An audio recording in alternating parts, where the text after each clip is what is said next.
Hola a todos, un gusto estar acá para poder pensar juntos estas cuestiones que tienen que ver con la vida de todos en la sociedad, de cómo estamos viviendo, cómo estamos transitando los días, las personas de nuestro alrededor, nuestra familia, la gente en el trabajo.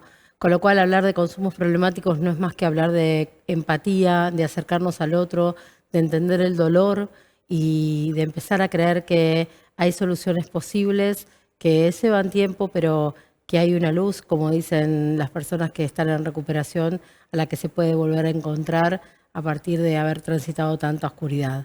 Con lo cual, invitarnos a pensar empáticamente, amorosamente, a que este sea un espacio de encuentro, de preguntarnos, de reflexionarnos, de no juzgar y sobre todo de empezar a pensar que tenemos un montón de personas en todo el mundo repensando las cuestiones de consumo y que es importante que las transmitamos, que las sepamos, que conozcamos para ayudarnos a nosotros y a otros.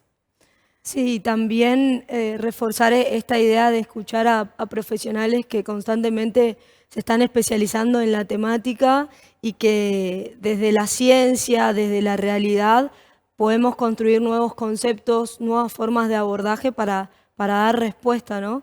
Pero bueno, primeramente tenemos que empezar hablando de qué son los consumos problemáticos.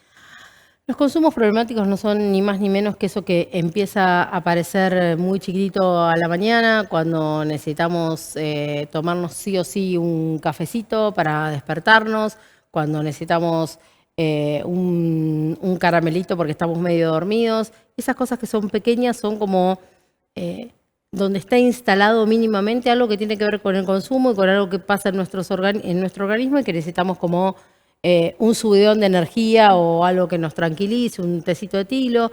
Recuerden que las sustancias psicoactivas nacen de la medicina de las plantas y después va a la psicofarmacología. Entonces, en ese transcurso del día hacemos un montón de cosas que no están transformadas en consumos problemáticos, que son de nuestra diaria, que son de nuestra habitualidad, y en un momento puede haber una crisis, puede haber una sensación de vacío, puede haber una fiesta donde necesito un poco más y se empieza a acudir a una sustancia. A veces es una sustancia química como son las sustancias psicoactivas, marihuana, cocaína, alcohol, ¿sí? Y alguna vez son otras cosas, las redes, la comida, sustancias que si bien no son toxicológicamente, pero tienen el mismo efecto a nivel cerebral y a nivel comportamental. Esto se transforma en un consumo problemático cuando yo imperiosamente necesito esa sustancia o esa cosa o vivir esa experiencia con una determinada manera. Y ahí se transforma en problemático, cuando ya afecta mi salida, cuando ya afecta mi estudio, cuando ya afecta mi trabajo, cuando afecta mis relaciones. Pero empieza a afectar tan de a poquito que no nos damos cuenta. No es que de un día para el otro me transformé en un consumidor problemático. Por eso te contaba, Sol, de esta cosa chiquitita que vamos tomando diariamente, que no está transformada en ninguna, claramente, en un problema, pero hay un momento donde ese vaso de cerveza es imperioso para salir. Sin ese vaso de cerveza no salgo, por ejemplo. O sin ese cigarrillo no me duermo. O si no me como ese dulce. Y ahí empieza a aparecer el consumo. Si no estoy una hora mirando TikTok, las redes, si no tengo, no sé, algo que es más bien impulsivo, verme toda una serie completa, en lugar de, como vos sos un poco más joven, pero nosotros que somos alguno que sea un poquito ya de mi edad, ¿sí? Nosotros para el próximo capítulo esperábamos 24 horas y si no todo un fin de semana o 7 días. Claro. Hoy tenés toda la temporada a tu disposición y te puedes quedar hasta las 4 de la mañana. Cuando vos no podés parar, ahí estás en un problema.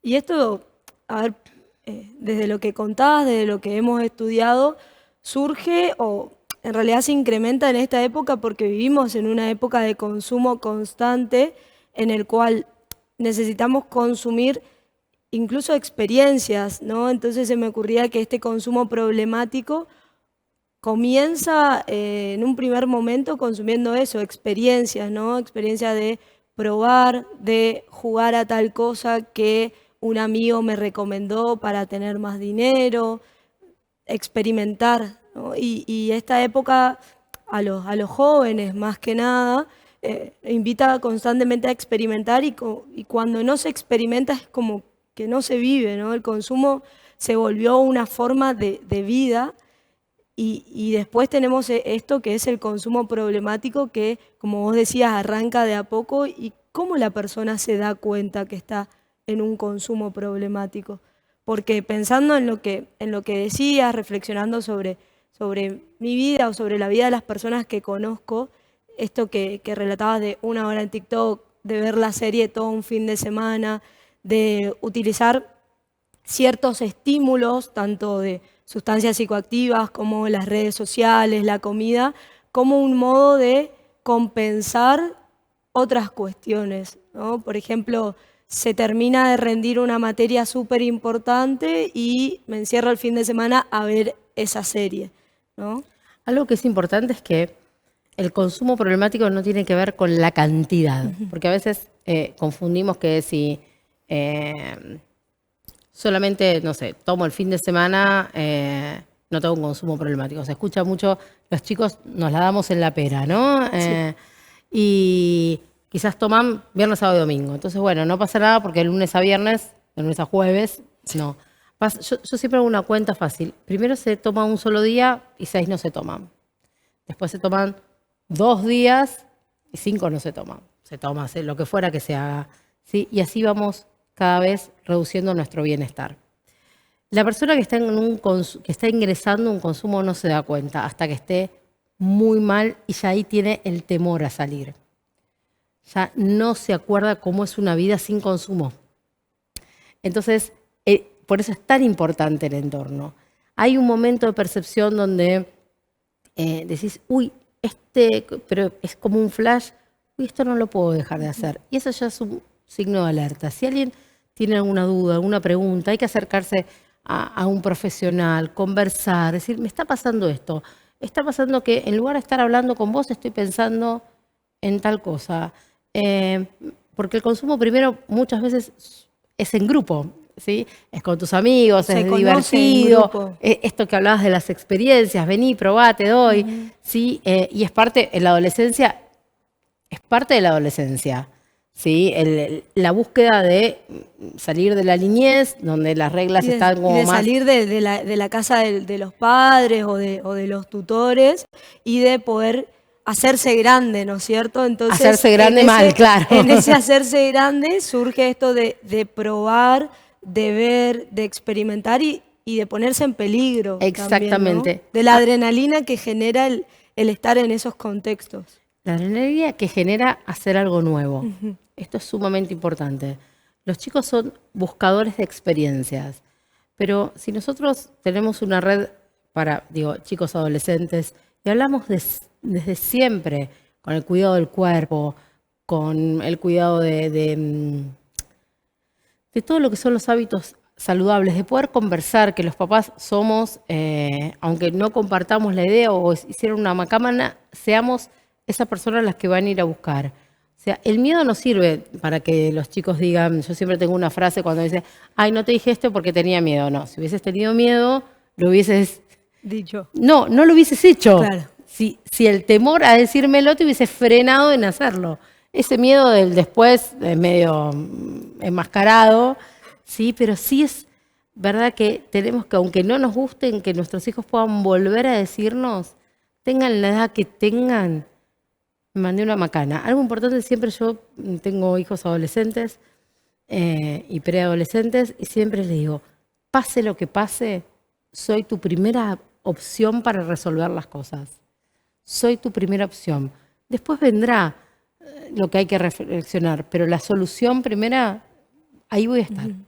A eso no hay que dudarlo para los chicos. Y esto que me decías respecto a las experiencias, explicarles desde muy temprano que no es necesario pasar por las experiencias para entender. Nosotros como profesionales de la salud mental sabemos que para entender el dolor ajeno no tendríamos que pasar por el mismo dolor que pasó el otro. La experiencia del otro debería ya servirme para decir de esto no, o de esto sí que bueno, ¿no? Pero si hablamos de riesgos, de esto no. porque mirá lo que le pasó. Hace muchos años atendí a una adolescente que me dijo algo que a mí me impresionó. Ella dijo, yo no voy a tomar alcohol porque veo a mis amigas en el cordón de la vereda dadas vuelta. Y yo no quiero ser esa que está dada vuelta.